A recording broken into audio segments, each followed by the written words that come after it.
নমস্কার, দেখছেন কলকাতা টিভি। আপনাদের সঙ্গে রয়েছে আমি অভি। শুরু করছি আজ নজর যে খবর, অর্থাৎ আজ দিনভর যে খবরের দিকে নজর থাকবে। অবশ্যই আজ সাত সকাল থেকে ইডির যে তৎপরতা আমাদের নজরে আসছে এবং শহরের একাধিক জায়গায় ইডির আধিকারিকরা পৌঁছে গেছেন। প্রসন্ন রায় তার যে ফ্ল্যাট রয়েছে, তার যে অফিস রয়েছে নিউ টাউনে, সেখানে যেমন সাত সকাল থেকেই তদন্তকারী অফিসাররা তারা পৌঁছে গেছেন। ইডির তল্লাশি অভিযান চলছে। অন্যদিকে নয়াবাদে সেখানেও ইডির তল্লাশি অভিযান চলছে। অবশ্যই এই ঘটনার দিকে তো আমাদের নজর থাকবে। তাছাড়াও আরও পাশাপাশি অযোধ্যাতে সেখানে 22শে জানুয়ারি রাম মন্দিরের উদ্বোধন, তার আগে ইতিমধ্যেই পুজো পর্ব শুরু হয়েছে, সেদিকেও নজর থাকবে। তবে এই মুহূর্তে আমরা অবশ্যই শিক্ষক নিয়োগ দুর্নীতি মামলায় যে তৎপরতা নজরে আসছে ইডির আধিকারিকদের, সেদিকে আমরা নজর রাখবো।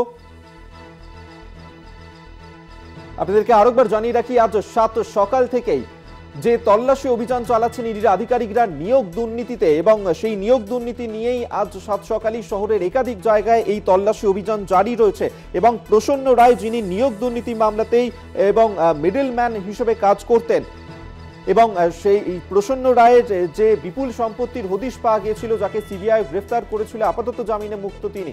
এবং সেক্ষেত্রে তিনি এই মুহূর্তে তারই যে অফিস রয়েছে, ফ্ল্যাট রয়েছে, সেখানেই তল্লাশি অভিযান চলছে।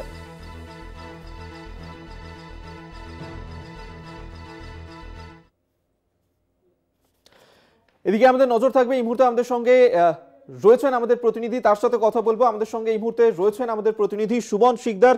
সুমন, তুমি নিউ টাউনে সেখানে রয়েছো। প্রসন্ন রায় তার যে ফ্ল্যাট রয়েছে, তার যে অফিস রয়েছে, সেখানে আজ সাত সকাল থেকেই ইডির আধিকারিকরা পৌঁছে গেছেন, তল্লাশি অভিযান চালাচ্ছেন। এই মুহূর্তে কি আপডেট রয়েছে?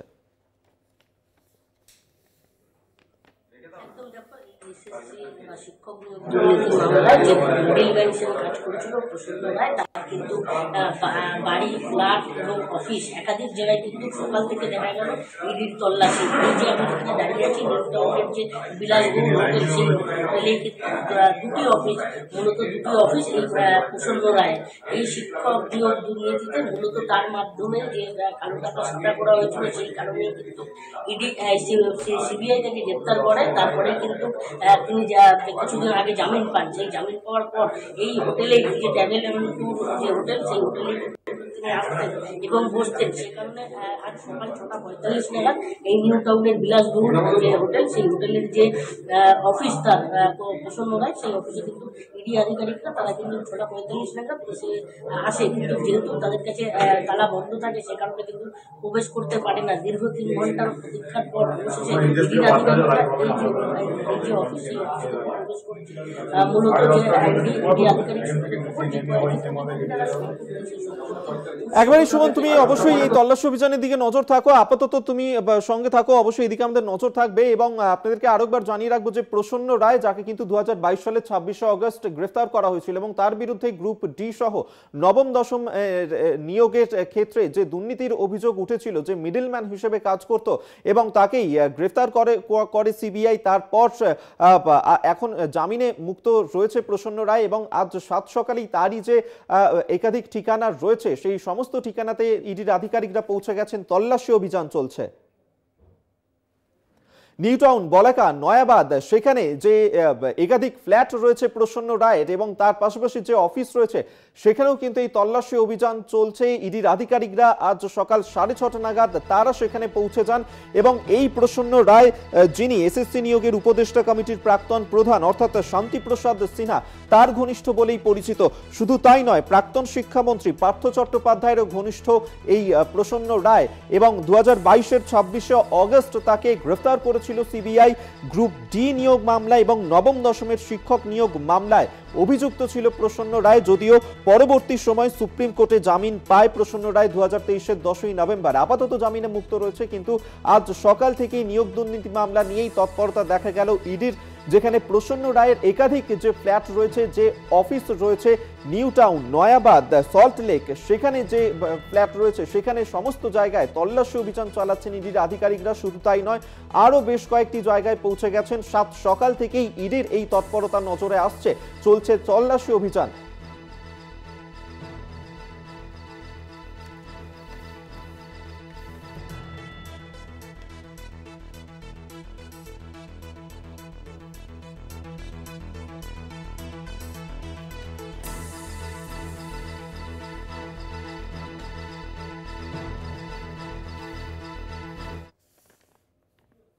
অবশ্যই ইডির যে তল্লাশি অভিযান সেদিকে তো আমাদের নজর থাকবে এবং সেই খবরের আপডেট দিতে থাকবো। তাছাড়াও আর যে খবরের দিকে আজকে আমাদের নজর থাকবে, একদিকে অযোধ্যায় রাম মন্দির, তার আগে যে পুজো পর্ব শুরু হয়েছে সেদিকে নজর থাকবে। তার পাশাপাশি মুর্শিদাবাদের ফরাক্কা, সেখানে যে নৃশংস হত্যাকাণ্ডের ঘটনা ঘটেছে, নাবালকের হাতেই আর এক নাবালক খুনের ঘটনা এবং মোবাইল গেমের আইডি চাওয়া নিয়েই এই বিবাদ বাঁধে নিজেদের মধ্যে এবং বন্ধুর হাতেই বন্ধুকে খুন হতে হয় এবং সেই ঘটনা নিয়েই এই মুহূর্তে চাঞ্চল্য ছড়িয়েছে মুর্শিদাবাদের ফরাক্কাতে। আমরা এই নিয়েই কথা বলবো, সরাসরি যাব আমাদের সঙ্গে এই মুহূর্তে সরাসরি আমাদের সঙ্গে রয়েছেন প্রতিনিধি কল্যাণ চন্দ্র। কল্যাণ, মুর্শিদাবাদের ফরাক্কাতে যে ঘটনা আমরা দেখলাম, যেখানে 4 নাবালকের হাতেই আরেক নাবালক খুনের ঘটনা ঘটেছে এবং ইতিমধ্যেই ওই 4 নাবালক তাদেরকেও আটক করেছে পুলিশ, এবং এই মুহূর্তে কি আপডেট পাচ্ছ, ঠিক কি কারণে খুন করা হলো, কি আপডেট পাচ্ছ? দেখো অভিক, এই মুহূর্তে আপডেট বলতে হচ্ছে যে নাবালক 4 জন খুন করেছিল, যাদের বিরুদ্ধে অভিযোগ উঠছে, সেই 4 জনকে আজকে জুভেনাইল কোর্টে তোলা হচ্ছে, এরকমটাই জানিয়েছে পুলিশ। তো বিষয় যেটা হচ্ছে, এই পাপাই দাস, যার বয়স 18 বছর, সে মোবাইল গেমে আসক্ত ছিল এবং তার বন্ধুরাও মোবাইল গেমে আসক্ত ছিল। একটি ফ্রি ফায়ার গেম, সেই গেমের আইডি নিয়ে ঝামেলা, আইডি নিয়ে গন্ডগোল হয়েছিল। পাপাই একটি বন্ধুর কাছে 2000 টাকা দিয়ে সেই আইডি কিনেছিল, কিন্তু তাদের মধ্যেই একজন ছিল যে এই আইডি হ্যাক করতে পারত, যার ফলে সেই আইডিটা হ্যাক করে দেওয়ার পর পাপায়ের সঙ্গে তার বাগবিতণ্ডা হয়, অর্থাৎ তাদের তর্কাতর্কি হয়। এরপরে যেটা জানা যাচ্ছে, পুলিশ সূত্র যেটা জানা যাচ্ছে, যে পাপাইকে নিয়ে যাওয়া হয় পরিকল্পনা মাফিক একটা নিষিদ্ধা যে ঘাট ফিডার ক্যানেল, সেখানে নিয়ে যাওয়া হয় এবং আরও 2 বন্ধুকে ডেকে নেওয়া হয়। এরপরে কিন্তু হঠাৎ করেই পাপাইকে মাথায় আঘাত করা হয় লোহার একটা কাঠ দিয়ে। পাপাই সেখানে অচৈতন্য হয়ে পড়ে। এরপরেই পুলিশ যেটা জানাচ্ছে, যে সবচেয়ে বড় বিষয় হচ্ছে যে এই 4 জন মিলে কিন্তু পাপাইকে শ্বাসরোধ করে খুন করে। এরপরে তারা চলে যায় এবং হাতের যাতে চিহ্ন কোনো রকমভাবে পুলিশ না পায়, অর্থাৎ পাপাইয়ের হত্যাকারীদের সন্ধান যাতে না পায়, যার ফলে তারা 60 টাকা দিয়ে পেট্রোল কিনে আনে। এরপরে কিন্তু পাপাইয়ের গায়ে ঢেলে দেওয়া হয় এবং তাকে পুড়িয়ে দেওয়া হয়, যাতে সাক্ষী কোনো না থাকে। এই সাক্ষী প্রমাণ লোপাটের কারণে কিন্তু তাকে পুড়িয়ে দেওয়া হয়। এরপরে সেখান থেকে তারা চম্পট দেয়। পুলিশ সূত্রে জানা যাচ্ছে যে এই 5 বন্ধু একসঙ্গে সবসময় প্রায়ই থাকতো এবং পাপাই 8ই জানুয়ারি নিখোঁজ হওয়ার পর পরিবারের পক্ষ থেকে যখন তার ফরাক্কা থানায় অভিযোগ দায়ের করা হয়, মিসিং ডায়েরি করা হয়, তারপরের 15 তারিখ অর্থাৎ 15ই জানুয়ারি পাপাইয়ের দেহ পাওয়া যায় এবং সেখানে ঝলসানো দগ্ধ দেহ পাওয়া যায়। পুলিশ তখনই নড়ে চড়ে বসে যে একজন নাবালক যার দেহ পাওয়া যাচ্ছে, হয়তো সে জলে পড়ে যেতে পারে, জলে ভাসতে পারে। প্রাথমিকভাবে এটাই মনে হয় এটা স্বাভাবিক বা এটা হতে পারে, কিন্তু যখন তার শরীর ঝলসানো দেখে তখন পুলিশের আরও সন্দেহ জাগে। পুলিশ তার বন্ধু সার্কেলের সঙ্গে যোগাযোগ করে, এরপরে 4 জনকে তুলে আনা হয়। তাদের জিজ্ঞাসাবাদের পর পুলিশ যেটা জানাচ্ছে, ওই 4 বন্ধু ভেঙে পড়ে এবং তাদের দোষ স্বীকার করে। আজকে তাদের জুভেনাইল আদালতে তোলা হচ্ছে। কিন্তু বিষয় যেটা হচ্ছে, এইভাবে পাপাইকে হত্যা করার পেছনে শুধুমাত্র কি গেমের আইডি নিয়ে গন্ডগোল রয়েছে, না অন্য কোনো কারণ রয়েছে, তারও তদন্ত শুরু করেছে পুলিশ। তবে যে 4 জন ধরা পড়েছে তারা নাবালক হওয়ার কারণে আজকে তাদের জুভেনাইল আদালতে তোলা হচ্ছে। আমাদের সেদিকেই নজর থাকবে। অভিক, একেবারে অবশ্যই এদিকে আমাদের নজর থাকবে কল্যাণ, অবশ্যই। অর্থাৎ বন্ধুদের হাতেই বন্ধু খুনের যে ঘটনা, তা নিয়েই কিন্তু এই মুহূর্তে চাঞ্চল্য ছড়িয়েছে মুর্শিদাবাদের ফরাক্কাতে এবং সেই নিয়েই এই মুহূর্তে তদন্ত শুরু করেছে পুলিশ। অবশ্যই খবর দিকে তো আমাদের নজর থাকবেই। আরো অনেক খবর রয়েছে, ফিরছে একটা বিরতির পর, সঙ্গে থাকুন। আজ নজরে যে খবর নিয়ে ফিরে এলাম বিরতির পর, আর এই মুহূর্তে আমরা যে খবরের দিকে নজর রাখবো সন্দেশখালীর ঘটনা, সেদিকে তো আমাদের নজর থাকবেই। হাইকোর্টের যে নির্দেশের পর সিট গঠন করা হয়েছে, তার পাশাপাশি কংগ্রেসের যে ভারত জোড়ো ন্যায় যাত্রা শুরু হয়েছে মণিপুর থেকে, আজ 5ম দিনে পড়ছে সেই যাত্রা। আমরা এই নিয়েই কথা বলবো, আমাদের সঙ্গে এই মুহূর্তে রয়েছেন আমাদের প্রতিনিধিরা। আমরা এই নিয়েই কথা বলবো, আমাদের সঙ্গে 2 প্রতিনিধি, একদিকে সুচন্দ্রিমা রয়েছে, অন্যদিকে সঞ্জিত রয়েছে আমাদের সঙ্গে। তবে প্রথমেই আমরা কংগ্রেসের ভারত জোড়ো ন্যায় যাত্রার দিকে নজর রাখবো। সুচন্দ্রিমা, 5ম দিনে পড়েছে আজকে কংগ্রেসের এই ভারত জোড়ো ন্যায় যাত্রা। এই মুহূর্তে তুমি কোথায় রয়েছে এই ন্যায় যাত্রা? এরপর কোন দিকের উদ্দেশ্যে রওনা দিচ্ছেন তারা?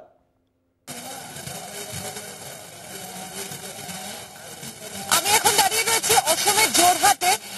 যে যাত্রার ছবি ছিল নাগাল্যান্ড থেকে, তুলি থেকে শুরু হয়েছে সকালবেলা, তা এসে এই জোরহাটে অসমে প্রবেশ করলো এবং এখানে পতাকার হাত বদল হলো। অর্থাৎ মানে নাগাল্যান্ড প্রদেশ কংগ্রেস থেকে অসম প্রদেশ কংগ্রেস দায়িত্বভার এবার গ্রহণ করেছে। রাহুল গান্ধীর উপস্থিতিতে সেই পতাকা হাত বদলিয়েছে। তবে এবার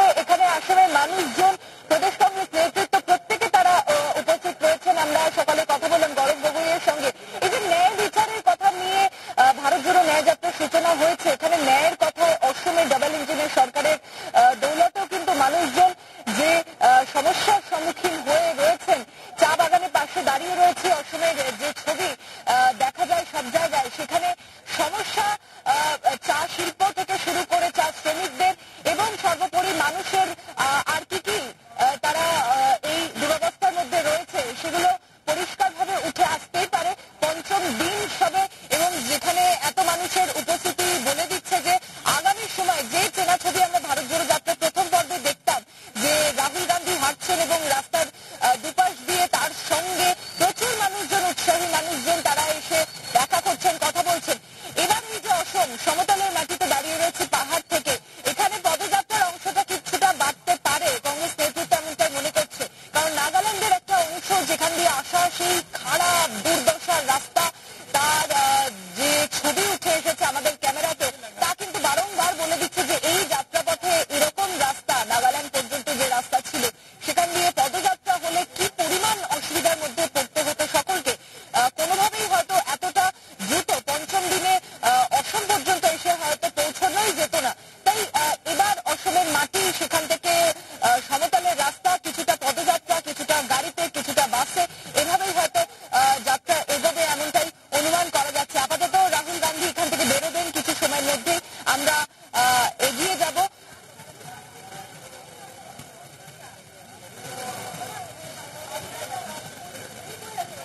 একেবারেই সুচন্দ্রিমা, অবশ্যই এদিকে তো আমাদের নজর থাকবে এই মুহূর্তে। এই যে কংগ্রেসের যে ভারত জোড়ো ন্যায় যাত্রা, এবং সেই যাত্রা চলছে, এবং সেই যাত্রার একমাত্র সফর সঙ্গী বাংলা চ্যানেল, কলকাতা টিভি এবং আমাদের বিশেষ প্রতিনিধি সুচন্দ্রিমা এতক্ষণ সেই কংগ্রেসের যে ভারত জোড়ো ন্যায় যাত্রা তার ছবি এতক্ষণ আমাদের সঙ্গে তুলে ধরছিলেন। অবশ্যই এদিকে আমাদের নজর থাকবে, সুচন্দ্রিমার সঙ্গে থাকো।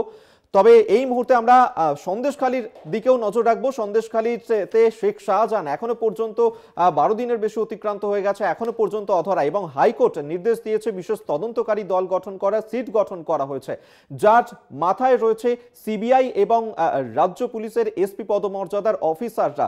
এবং সেক্ষেত্রে এই যে তদন্ত চলবে তার নজরদারি রাখবে আদালত। কিন্তু প্রশ্ন হচ্ছে যে এখনো পর্যন্ত পুলিশ শেখ শাহজাহানকে ধরতে পারেনি, কিন্তু সিট গঠন করা হয়েছে। এরপর কি শেখ শাহজাহান, তাকে কি ধরা সম্ভব হবে, ধরতে পারা যাবে? আমরা এই নিয়ে কথা বলবো। সঞ্জিত আমাদের সঙ্গে রয়েছে। সঞ্জিত, সিট গঠন করা হয়েছে, সিবিআই, রাজ্য পুলিশের এসপি পদমর্যাদার অফিসাররা, তারা এবার শেখ শাহজাহানের খোঁজ শুরু করবেন। এরপর কি তাকে ধরা সম্ভব হবে? তো দেখো, 13 দিন অতিক্রম করে গেলেও কিন্তু শেখ শাহজাহান এখনো অধরা। কিন্তু এর মধ্যে বিচারপতি জয় সেনগুপ্তর নির্দেশে কিন্তু সিসিটিভি অর্থাৎ ক্লোজ সার্কিট ক্যামেরা বসানো হয়েছে। শেখ শাহজাহানের একাধিক প্রিমিসিয়াস, অর্থাৎ শেখ শাহজাহানের যে মূল বাড়ি আকুঞ্জপাড়া, সেখানে 3টে সিসিটিভি ক্যামেরা রয়েছে, ভাটা শিল্পতে, এবং কলকাতা বাসন্তী হাইওয়ের যে সরবেরিয়া, সেই সরবেরিয়াতে যে মাছের কাটায় একাধিক সিসি ক্যামেরা বসানো হয়েছে। সব মিলিয়ে গতকালকে, অর্থাৎ যেভাবে রাজ্য আদালত যে সিদ্ধান্ত দিয়েছে, যা সিট গঠন করার নির্দেশ দিয়েছে, তুমি জানো রাজ্য উচ্চপদস্থ আইপিএস একজন জাগদীশ সিং থাকবেন আধিকারিক, অন্যদিকে সিবিআইয়ের উচ্চপদস্থ এক আধিকারিকের নিয়ে এই তদন্ত শুরু হয়েছে সিটের পক্ষ থেকে, এবং আগামী 12 ফেব্রুয়ারির মধ্যে তার পূর্ণাঙ্গ একটা রিপোর্ট চেয়েছে। কিন্তু এর মধ্যে যে প্রশ্ন উঠছে যে নেয়ার থানার ভূমিকা নিয়ে, অর্থাৎ উত্তর 24 পরগনার যে বসিরহাটে যে নেয়ার থানা রয়েছে, সেখানকার যে আইও অর্থাৎ তদন্তকারী অফিসার সহ একাধিক যা এরা ছিল, তারা কি তদন্ত করলো, সেই নেয়ার থানার হস্তক্ষেপ কিন্তু একেবারেই থাকলো না। অর্থাৎ তদন্তের এইবার একেবারে সরাসরি সিট তদন্ত করবে। সব মিলিয়ে গোটা প্রক্রিয়া কিন্তু একদিকে আদালতের বিচারাধীন যেমন রয়েছে, আইনি প্রক্রিয়াটা দেখছে, অন্যদিকে তদন্ত ধাপে ধাপে এগোচ্ছে। ইতিমধ্যে বসিরহাট পুলিশ জেলা অর্থাৎ নেয়ার থানার পক্ষ থেকে 7 জনকে গ্রেপ্তার করা হয়েছে, তাদেরকে জেলা হেফাজতে পাঠানো হয়েছে। গত 13 দিনে 7 জন গ্রেপ্তার হয়েছে। কিন্তু মূল যার কথা বলা হচ্ছে শেখ শাহজাহান, সেই কিন্তু এখনো অধরা। তিনি বারবার তার সঙ্গে কথা বলার চেষ্টা করছিলেন, তার মোবাইল সুইচ বন্ধ, অডিও বার্তা দিয়েছে 36 ঘন্টার মধ্যে। পাশাপাশি তার ভাই আলমগীর শেখ যেটা বারবার বলছিলেন যে আমরা যেহেতু আমরা আইনের দ্বারস্থ হয়েছি, আদালতের সিদ্ধান্তকে মান্যতা দেব, আদালত যা বলবেন আদালতের ওপরেই ওরা মানে পুরো ভরসা রেখেছে, অর্থাৎ পূর্ণ আস্থা রয়েছে। অর্থাৎ একদিকে সিট যেমন তদন্ত করবে, অন্যদিকে আদালতের নজরদারিতে, অন্যদিকে আদালতের সিদ্ধান্তের ওপরে তারাই কিন্তু অপেক্ষা করছে। সব মিলিয়ে গোটা প্রক্রিয়া কিন্তু যত যাচ্ছে তত কিন্তু পরকে পরকে রহস্য ঘনীভূত হচ্ছে। অর্থাৎ শেখ শাহজাহানের 13 দিন কেটে যাওয়ার পরেও এখনো পর্যন্ত তাকে আর দেখা যাচ্ছে না, সামনে সরাসরি আসছে না। কখনো আদালতের দ্বারস্থ হয়েছে ভার্চুয়ালের মাধ্যমে, সশরীরে না গিয়ে, অর্থাৎ আইনজীবীর মারফত। গোটা প্রক্রিয়াটা কিন্তু বসিরহাট পুলিশ জেলার পক্ষ থেকে কড়া পদক্ষেপ নিলেও এই আমরা যখন শেখ শাহজাহানের বাড়িতে রয়েছি সেই বিভিন্ন জায়গায় অর্থাৎ সেখানে সিসিটিভি ক্যামেরা মুড়ে ফেলা দেওয়া হয়েছে এবং সে ধামাকালি সরবেরিয়া রোডের যে আকুঞ্জি পাড়ার যে বাড়ির মূল গেট থেকে কারা আসছে কারা যাচ্ছে সেটা পুরো মনিটরিং করছে। সব মিলিয়ে গোটা প্রক্রিয়া কিন্তু তুমি যতই বলো, যেটা হচ্ছে আদালত যেমন একটা বিচারাধীন হয়ে গেছে, তার উপরে সিট তদন্ত করছে, এবার নেয়ার থানায় এই ঘটনায় তদন্ত করতে পারবে না, গোটা প্রক্রিয়া কিন্তু একেবারে বিচারাধীন রয়ে গেছে, যার কারণে আইনি সমস্যার জন্য হয়তো সে আসতে চাইছে না বা আসতে পারছে না, এমনটাই কিন্তু তার অনুগামীদের কাছ থেকে এমনটাই জানা যাচ্ছে। সব মিলিয়ে বসিরহাট পুলিশ জেলার পক্ষ থেকে কিন্তু কড়া পদক্ষেপ নিয়েছে, বিশেষ করে সিসিটিভি ক্যামেরার নজরদারিতে পুলিশদের রাখা হয়েছে এবং সেখানে সিসিটিভি ক্যাম্প বসানো হয়েছে, তার মনিটরিং করছে পুলিশ আধিকারিকরা। অন্যদিকে কলকাতা বাসন্তী বিহারের বিভিন্ন জায়গায় নেজাট, সন্দেশখালী, মিনাকা একাধিক যে চেক পয়েন্ট রয়েছে যেখানে বহিরাগত ঢুকতে পারে, অর্থাৎ সেখানে ব্যারিকেড করে তারা প্রতিটি গাড়িতে, ছোট বড় মাঝারি গাড়িতে তল্লাশি করছে। তারপরে ধামাকালি থেকে সরবেরিয়া যে 8 কিলোমিটার রাস্তা রয়েছে, যেখানে আকুঞ্জি পাড়ায় শেখ শাহজাহানের বাড়ি রয়েছে রাস্তার ধারে, সেখানেও কিন্তু তল্লাশি, সেখানে পুলিশ ব্রিগেড বসানো রয়েছে। এমনকি শেখ শাহজাহানের বাড়ির 10 মিটারের মধ্যে কিন্তু একটা পুলিশ পিকেট বসানো হয়েছে, পুলিশ ক্যাম্প, যে কারণটা হচ্ছে মনিটরিং করার জন্য, অর্থাৎ সিসিটিভিতে নজরদারি দেওয়ার জন্য, কারা আসছে, কখন আসছে, কোন টাইম আছে, তার টাইম পুঙ্খানো যে সিসিটিভি যে ক্যামেরার যে তার মনিটর পুরোটাই তার সেই নজরদারিতে তারা পুলিশ আধিকারিকরা করছে। গোটা প্রক্রিয়ায় যত যাচ্ছে শাহজাহান রহস্য কিন্তু তত ঘনীভূত হচ্ছে। এখন বলা অপেক্ষা যে শেখ শাহজাহান কবে সামনে আসবে, যেটা যেমন আদালত চাইছে, অন্যদিকে বিশেষ করে প্রশাসন চাইছে, পাশাপাশি সন্দেশখালীর মানুষ চাইছে।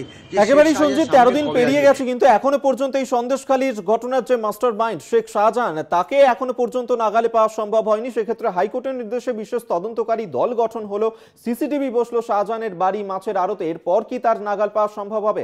অবশ্যই সেদিকে আমাদের নজর থাকবে। সঞ্জিত, আপাতত ধন্যবাদ আমাদের সঙ্গে থাকার জন্য। এখন সময় আরো একটা বিরতির পর ফিরছি আবারও, সঙ্গে থাকুন।